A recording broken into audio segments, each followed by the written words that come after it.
Okay, Kevin, we're going to review your video from today, which is today's the 4th of December, and it was Wednesday, the third day of your school program. I thought you did very well. You hit a lot of good golf shots. And I think from watching you make mistakes and then self-correcting, I think it's obvious to me that you know more about what you want to do. So what I look for in anyone's development in trying to learn to be a more consistent hitter of the ball is not making the same mistake, over and over again. Some way to go ahead and stop the bleeding, the problem swing, so you don't have to hit several in a row.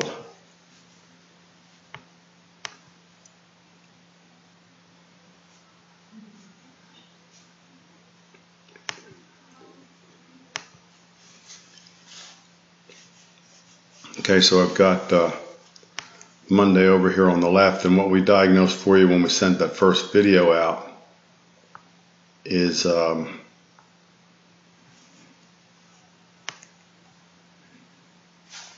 I turned you a little bit more so you could get a little bit more room to get inside. So you can see a much squarer club face here because I made your grip a little bit stronger. But you see this club face versus this one? That's a different angle completely. And again, the reason for that is I want you to hit consistent draws on the ball. Okay? Because that's going to, if that becomes your predominant ball flight, you are going to drop down in here and not come out over the top. Again, I'll go back to my original statement that I've never really seen anyone swing change who didn't change their ball flight, because we're all reacting to the flight of the golf ball. So you're getting it to the top better. So this is a little bit flatter here, a little more vertical there, and the club face a little more open. This space in your arms here is a little bit smaller, and that's an all-around better way to do this.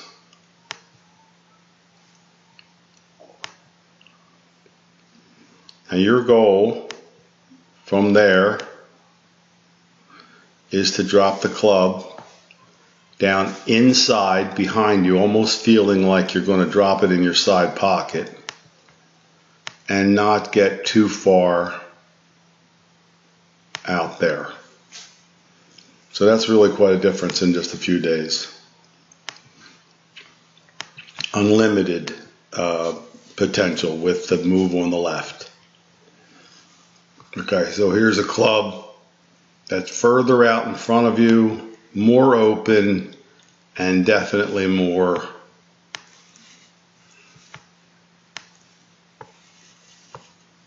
vertical. Seeing it through your shoulder on Monday. Seeing it through your bicep here.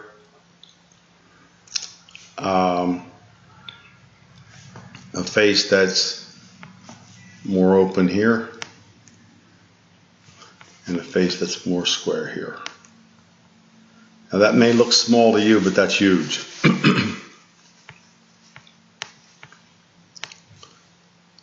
Delivering the hit from inside the ball.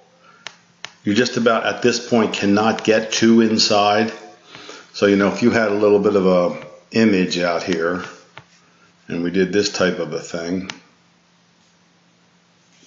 say your target's here at 12 o'clock, you always want to feel like you're swinging more in the direction of 1 o'clock.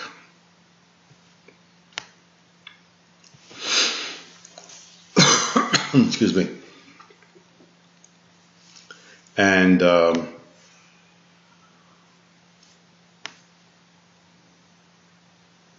that's so much less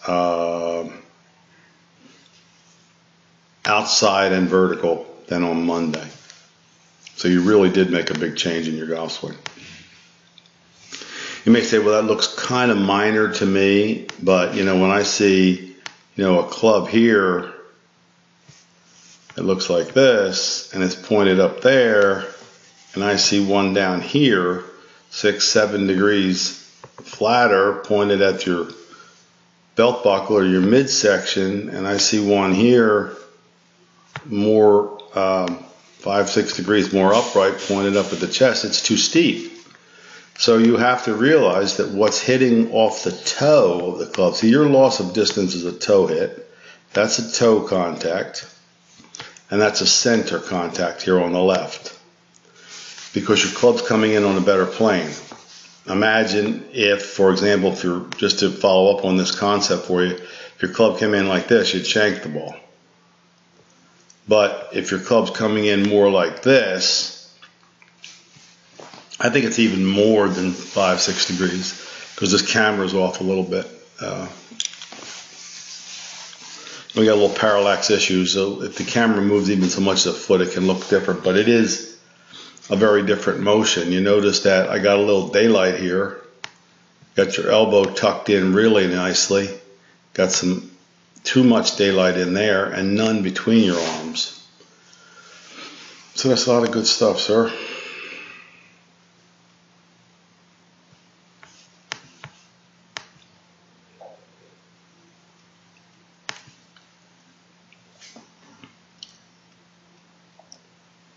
And then you're getting through the ball. But the main thing is for you is to get this feeling of image of flatter, more horizontal. You're thinking this way for your delivery. Like that hill that I was hitting some shots on the lie board at my school.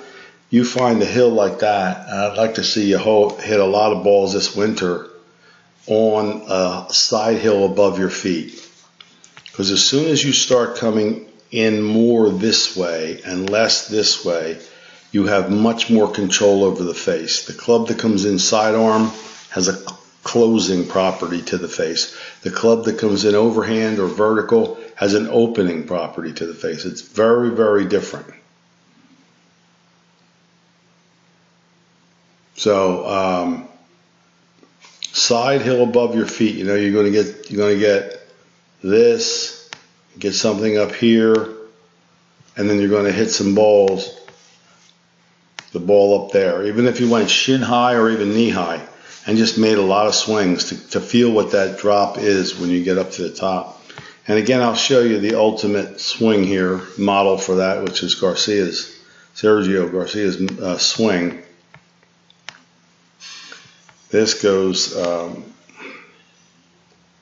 that's at 45 degrees or so, his plane. Wow, get that out of there, do you see?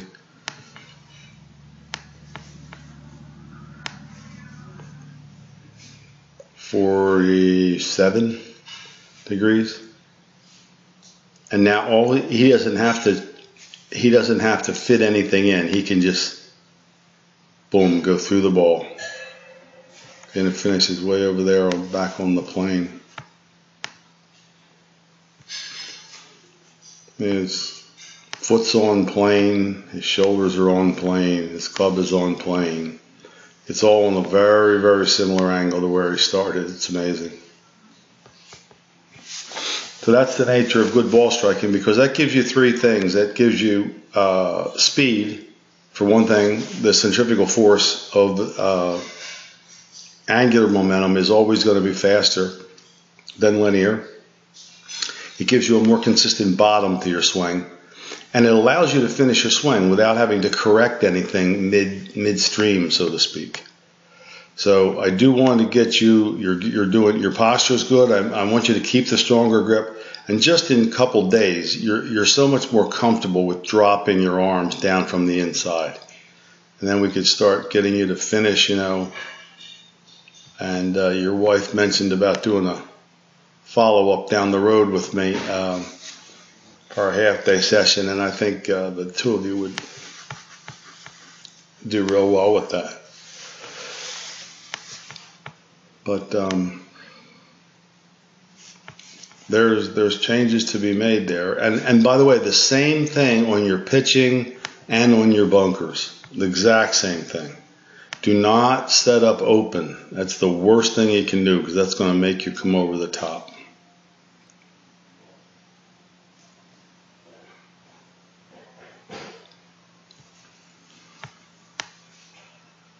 And then eventually, when your club does get on plane, we want to get this up and getting you through the ball a little bit more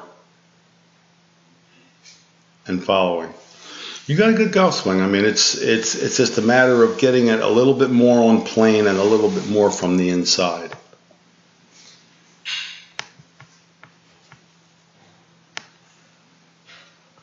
And just want you to take that concept away from your first time around here, that if I can get to feel like I'm swinging sidearm, get my club down from the inside, I'm going to have a lot more control over the face in what I'm doing here.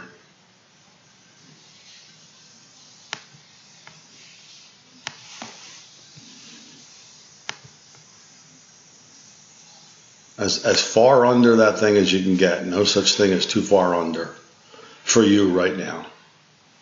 You know, if that hands were back here dropping under your shoulder and that club was laying down like this, that'd be great. So it's better, and it'll get even better the less vertical that it comes in. Alrighty, I think that should be plenty. If there's any question, oh yeah, on your pitching and your bunker shots, the one that you tend to scull means you're getting to the ball too late and you're not getting the arms down first. I want to show you what I mean by that. When you get here, if there's any of that, in a full swing sometimes you'll have time to recover, but in a pitch shot you don't. So you want to keep those shoulders back. This needs to come down before this even makes any move forward or open. So when you hit those occasional, not shanks, but sculls, line drives, hitting the belly of the ball, that's what it's from, your arms not getting down early enough. Okay? Okay, that's it. It was a pleasure having you and your wife and your group in school. I hope it helps you, and keep in touch.